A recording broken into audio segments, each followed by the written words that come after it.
chenro mari mar rameny kamduchi makawuono odago mbaka wechegi eko mag jok matindo kaka gikedo koda ka gi COVID-19 to nikech sechegi eko ma imako jogi eko moketho chik to jok matindo thoro bedo oko ahinya. Molo chutho gin jotelo makawuono koso jotelo makiny. Ma eri en chenro mari bende mipenje penjogi eko ma jomoko penje tip achiel kende penyo nagi Lolwe TV nikech gini en mar wendo na kawuono ni robiro e tielo mokwongo nyaka nene chenro niri e tipo ni eri Migosi Bernard Okoth mabende ntiere koda gi lek ni chieng' moro onyalo biro bedo janero madhi tayo kamiluongo ni Etenge Ward mantiere Mumias e Kakamega County. Yes, yude kare nikech wan wakalo nyaka tong' kiewo nero mar piny Luo. Jaduong' Bernard, idhi nade jaduong'? Antie maber. Erokamano ahinya. Yes.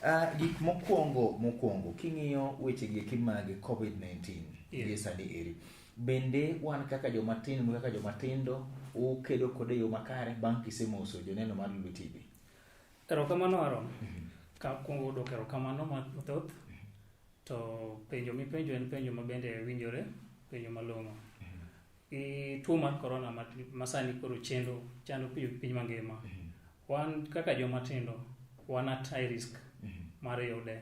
To mondo mi bende obed spread, big ni wawuotho ahinya, wan ni jogo mabende nyalo tero ni joko moko mantie piny, to nyalo yude kuom yo moro mayot ahinya. Koro we at high risk ka protection, wan jogo kuom winjo bende ni protection first class. Yeah. Erokamano nya king'iyo gi nyaka chop sama wantiere niri, ineno ka jomatindo timo nadi e wach mar kedo gi tuo mar COVID-19 nikech kiwacho wechegi eko mag jok miyudo gotieno sach curfew to thor mak jo bodaboda, thor mak jogi eko bende matindo, kwang'e jok mawuotho koda gi masks oko kuondegi eki kata mana raum lend wang' dhano. Inwang'o ka jomatindo onge kode, giringo maonge kode. King'iyo jok manyorre kuond ma ji nitiere, rawera makawuono pod bende nyorre kuond ma ji nitiere. King'iyo gik moko machalo kaka rito gi ng'ato kata mana yor thieth, ineno ka jomatindo pod ni chien. Bende in kaka ng'ama tin, kineno gik ma jomatindo weteni timo, utemo kedo koda gi tuo mar COVID-19 ya rawera koso jomatindo umedo nyaye? Wan jogo mokwongo matemo kedo kod tuo ni mar corona. To geng'ruok mar mondo mi kik wayud tuo ni, wan kaka jomatindo, en gima wakedo godo e yo ma serious. Nikech iyudo sani ka nitie youth obiro kamoro achiel, gichokore, gitimo biro gi projects ma ginyalo timo kata ken ni ginyalo solo omenda moro matin, giyudo ka ginyalo loso godo mask, ginyalo loso godo homemade soaps, ma gimiyo ji to gi-encourage godo jomoko kuom timo ang'o mar mondo gitem tiyo godo mondo mi tuoche kik yudgi.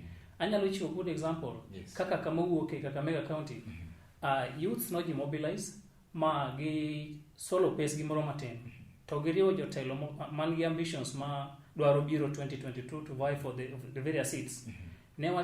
Pesa mane gisolo cha ne watemo raise amount moro ma reasonable ma ginyiewo godo homemade liquid soaps. Yes.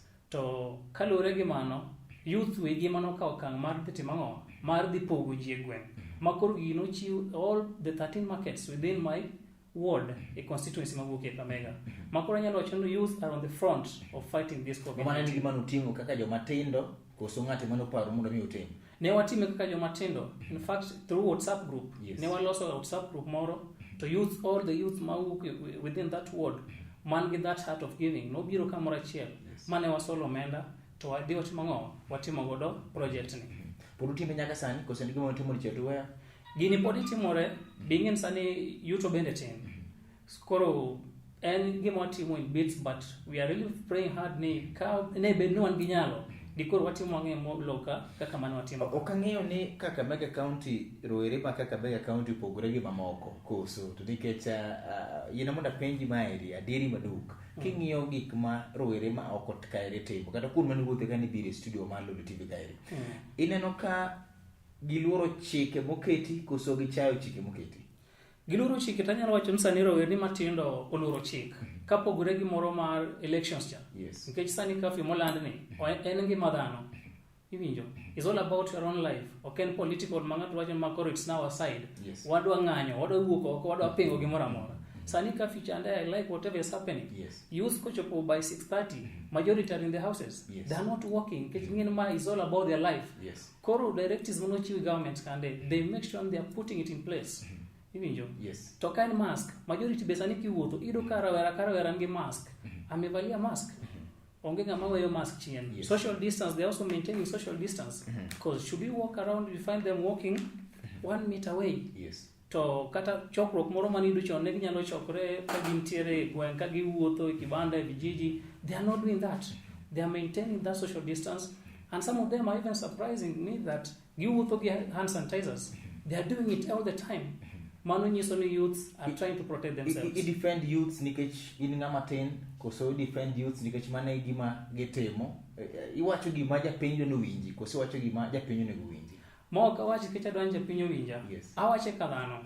To aka perspective mar normal mwananchi mantie piny kacha. Yes. Kalure gik magitimo, okadwa defend youth kende, but ngata.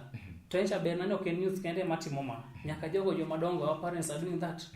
Koro, I really like what Kenyans are doing.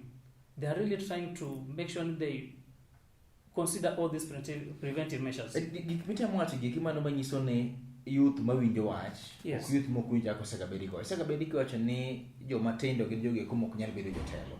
Maka ing'iyo to wacho ni gin jotelo ma seche moko kama gintiere koko gi chochni mantiere. Youth en jatelo ma kawuono koso jatelo makiny.